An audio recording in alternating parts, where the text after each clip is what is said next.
vais pas conclure. Puis, normalement, j'étais en sandwich entre Jean-Paul et Charles. Ils ont éliminé le jambon. Évidemment, puisqu'il n'y a pas de révolution, donc on peut croire que le jambon c'est la révolution, ou ça symbolise la révolution. Donc je me trouve très embarrassé, d'autant plus que ma lecture est tout à fait différente, puisque moi j'ai fait une lecture instrumentalisée du roman de Dublin, c'est-à-dire exactement ce que vous dites qu'il n'y a pas dans le roman, c'est-à-dire une révolution alsacienne. Comment dire, en cherchant la révolution, alors je ne parle pas de tout ce que vous avez dit, dont on peut discuter, de révolution, puisque c'est ça le point de départ de mon travail. Moi, j'ai fait un travail il y a 40 ans sur Novembre 18 en Alsace, sur lequel je retravaille en ce moment.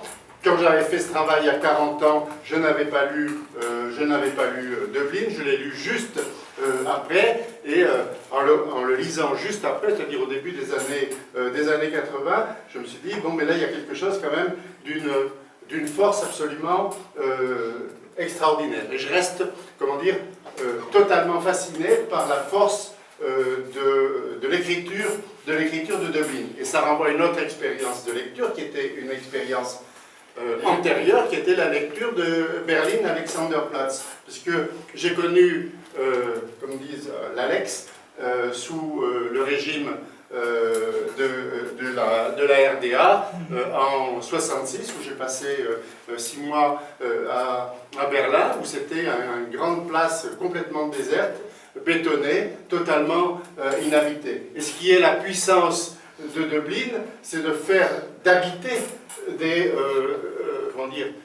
terrains absolument désolés. Et le terrain en Alsace, c'est celui de la mémoire d'un mouvement révolutionnaire, malgré tout ce que vous pouvez...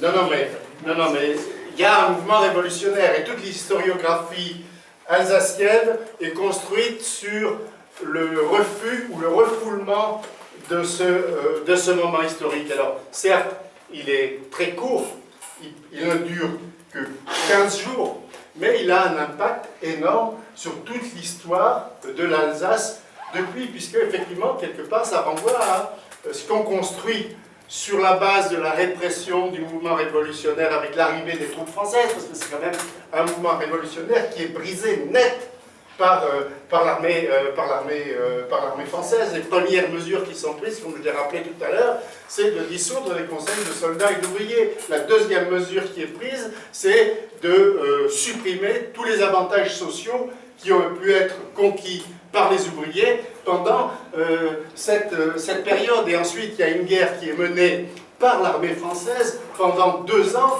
contre un mouvement ouvrier extrêmement puissant.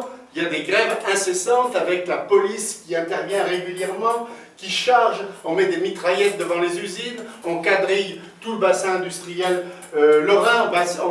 Il y a, dès le mois d'août, il y a état de siège dans tout le Haut-Rhin à la suite d'une grève des mineurs de la pédale. Alors c'est tout ça qu'il faut réintégrer dans le mouvement. Alors orgueil, sur la question de l'orgueil, je voudrais revenir après, orgueil. Effectivement, il y a de l'orgueil, il y a un orgueil chez ces soldats, et en particulier chez les marins révolutionnaires.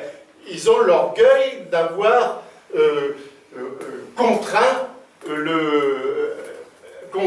à la fin de la guerre, de mettre un terme à la guerre. Et ils disent, pour nous, la révolution, c'est d'abord ça, c'est d'avoir mis un terme à la guerre, d'avoir obtenu le retour à la paix, d'avoir chassé l'empereur. Et ça, c'est quelque chose qui est très très fort. Il y a un dialogue qui est absolument extraordinaire. Alors, parce que là, je vais me perdre dans les pages et dans le temps. Il y a... et là, je reviens à ce que je voulais dire. C'est-à-dire qu'il y a un dialogue entre deux marins qui reviennent à Strasbourg, ils sont tous les deux de Chili, qui montent la garde au tribunal, donc c'est quelque chose de complètement imaginaire. C'est York et Baptiste, et ils discutent, et alors, il y en a un qui dit, je vois finalement, dans la famille à Chili, que... on a chassé l'empereur, ils sont contents, de toute façon, l'armée française, on revient français, on change, ça va, voilà, c'est tout, maintenant c'est fini, qu'est-ce que vous voulez de plus? Et alors l'autre lui rappelle, oui, mais tu te souviens, on était complètement... quand on a quitté Wilhelmshaven, on est venu pour faire la révolution, il faut continuer à faire... la révolution, à lutter pour le socialisme. Ils étaient d'autant plus enthousiastes, et ça c'est une composante qui est souvent oubliée, que ne raconte pas Döblin, mais qui est d'ordre historique, c'est-à-dire que quand les marins ils s'insurgent, qu'ils partent, qu'ils prennent leur train pour aller dans leur région d'origine, ils pensent tous que la révolution, elle n'est pas seulement en Russie, elle a déjà triomphé, elle n'est pas seulement en Allemagne, dont ils sont protagonistes, mais le bruit court, par exemple, que Foch a été assassiné, qu'il y a des conseils qui s'organisent aussi dans l'armée française, qu'il y a des soviets partout, que la marine anglaise s'est insurgée. Alors effectivement, quand ils arrivent à Strasbourg, ils se rendent compte qu'il y a quelque chose qui cloche. Donc il y a effectivement cette sorte de désuétude. Alors après, effectivement, là il y a... le Jörg, il dit, mais alors bon, d'accord, on faisait la révolution, mais qu'est-ce que c'est que la révolution? Alors là, effectivement, la discussion, là, c'est effectivement le projet révolutionnaire s'évanouit au fur et à mesure du dialogue, et ça se termine. Alors l'autre, le Baptiste, il lui répond, donc l'autre, il a du mal à suivre. Plus qu'aujourd'hui, tout sera partagé, on ne se laissera plus exploiter, tous les gains iront à l'État, c'est lui qui les distribuera, fini le temps où toi tu devais bouffer à la roulante pendant que monsieur le directeur s'enfilait 5 plats de suite au restaurant, en compagnie d'une jolie fille, ce sera pareil pour tout le monde. La fille aussi, bien sûr, tous deux rayonnés, et on s'en sortira même 10 fois mieux qu'un conseiller de commerce. Donc là, il y a quand même... il y a la puissance d'une utopie. Cette puissance d'une utopie, on la retrouve dans la description qui, moi, m'a extrêmement intéressé, qui est celle des pillages. Parce qu'on ne se rend pas compte, c'est-à-dire cette période, et là, en plus, bon, je pense que Döblin y est extrêmement sensible parce qu'il écrivait son Wallenstein en même temps. C'est-à-dire qu'il y a aussi une période de troubles pendant la guerre de 30 ans. Bon, là, il y a ces permanences, les troupes qui sont démobilisées, qui reviennent du front, qui sont rapatriées en Allemagne. Il y a des milliers de soldats qui ont abandonné l'armée. Ils ont déjà commencé à déserter assez massivement à partir du mois d'avril, en particulier les Alsaciens ne venaient plus quand on voulait les envoyer sur le front russe ou alors quand on voulait les envoyer sur le front de l'Ouest. Il y a des milliers de prisonniers, il y avait des prisonniers de guerre, il y avait des prisonniers de guerre italiens, il y avait des prisonniers de guerre russes qui étaient encore là, c'était des milliers de personnes. Donc il faut bien avoir tout ça qui passe, qui revient, et puis il y a effectivement les pillages. Alors là, je vous lis le pillage. C'est pillage, alors c'est pas l'hôpital, c'est caserne, hein, c'est l'une des casernes qui est de toute façon, toutes les casernes sont... caserne et l'hôpital. Oui, l'hôpital, mais tout est pillé. Mais la scène qui est intéressante, c'est plutôt la scène où ils virent tout. Et c'est extrême... Bon, par rapport à la question du... ils savaient, donc il montre une foule de soldats qui pillent d'ailleurs contre l'avis de leur conseil de soldats. Ils ont élu un conseil de soldats la veille ou l'avant-veille, et ils pillent.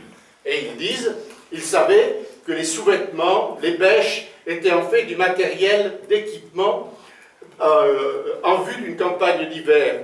Et pelles et bêches serviraient à creuser des tranchées et à creuser leur propre tombe. C'est ça qui...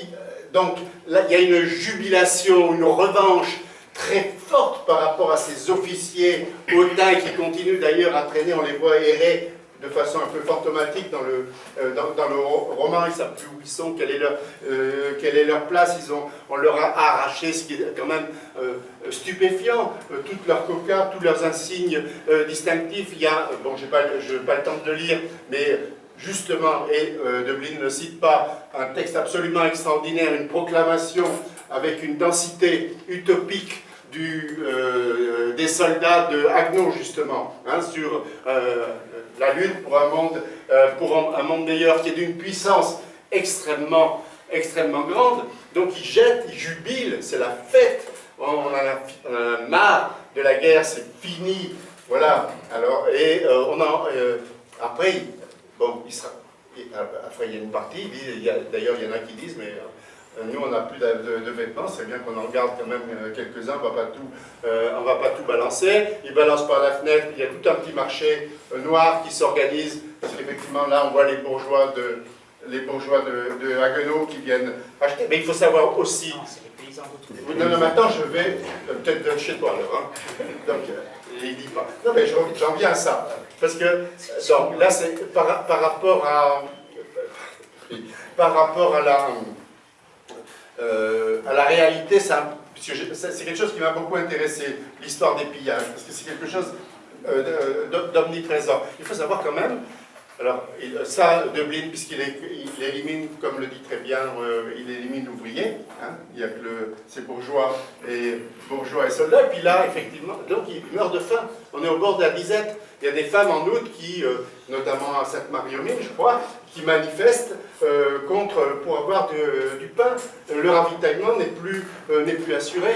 Et les paysans, la situation s'est encore aggravée, les villes arrivaient à être plus ou moins ravitaillées, mais là il n'y a plus de ravitaillement avec la Révolution. Donc on pille aussi il y a des gens qui participent au pillage pour survivre. Et effectivement, il y a les concitoyens, les compatriotes, les burgers de la campagne qui ils montent des théories de charrettes chargées de pelles, de bêches, de matériel agricole, de vêtements que récupèrent des paysans qui sont ivres et qui vont faire la fête au village. C'est quelque chose d'extrêmement puissant. Ils sont en costume, ça s'appelle. Oui, mais ils sont en costume, oui, bien parce qu'ils portent encore le costume. De toute façon, il n'y a qu'en ville qui ne portent plus le costume. Ils vont le porter juste pour se mettre en scène quand l'armée française va arriver. Alors effectivement, il y a cette... Après, il y aurait beaucoup de choses à dire, puisque par rapport... troisième chose, je reviens à mon projet, proposition, parce que tout ce que vous m'avez dit, ça. Bon, mise Perrotte, enfin il y a aussi effectivement une mise en scène des figures, et de façon très juste, c'est-à-dire de la Révolution, entre guillemets, donc si vous voulez, strasbourgeoise. Et les principales figures apparaissent, c'est-à-dire qu'il y a le grand géant originaire de Wissembourg, Wendelin Thomas, qui est une vraie figure révolutionnaire, hein, qui va avoir un parcours absolument extraordinaire. Il va mourir en 1956 à New York. Il est exilé à partir de 1933. Il a été député communiste. Il a participé à la révolution en Oldenburg, en Bavière. Il a publié le journal dans lequel Brecht écrit ses premiers textes de critique théâtrale. C'est une figure absolument extraordinaire. Et lui, effectivement, c'est un révolutionnaire déjà presque professionnel. Bon, alors lui, il dit à tort qu'il est soldat depuis 18 ans dans la marine impériale, ce qui est faux. Il a été engagé, il a fait son service militaire dans la marine impériale, parce que c'est un fils d'ouvrier de Wissembourg qui a émigré à Hambourg, et ensuite il était ouvrier dans la construction navale, et ensuite il fait la guerre dans le mouvement. Donc là, il élimine aussi, il travestit quelque part, puisqu'il enlève sa dimension ouvrière. Effectivement, il confond, il y a un dialogue absolument extraordinaire avec Perrotte. Perrotte qui apparaît quand même, enfin en tous les cas, tu l'as présenté comme très négatif, mais dans la façon dont Döblin le présente, il le présente plutôt comme un personnage habile, fin, qui comprend bien les rapports de force. D'ailleurs, pour moi, c'est un élément très important de compréhension, puisque effectivement, Perrotte est absolument partout, hein, il joue un rôle absolument majeur, il représente l'une des... Alors effectivement, c'est le débat après sur le socialisme, il y a deux débats, deux conceptions qui se heurtent, mais ça c'est pas tout à fait dans le roman, c'est dans l'histoire, mais attendez, ça joue un rôle important, c'est d'un côté effectivement un projet social-démocrate, réformiste, hein, de construction du socialisme pas à pas, auquel, d'une certaine manière, Perrotte et ses amis vont s'attacher dans le cadre français, avec les expériences de socialisme municipal, qui triomphent à Strasbourg dans un premier temps,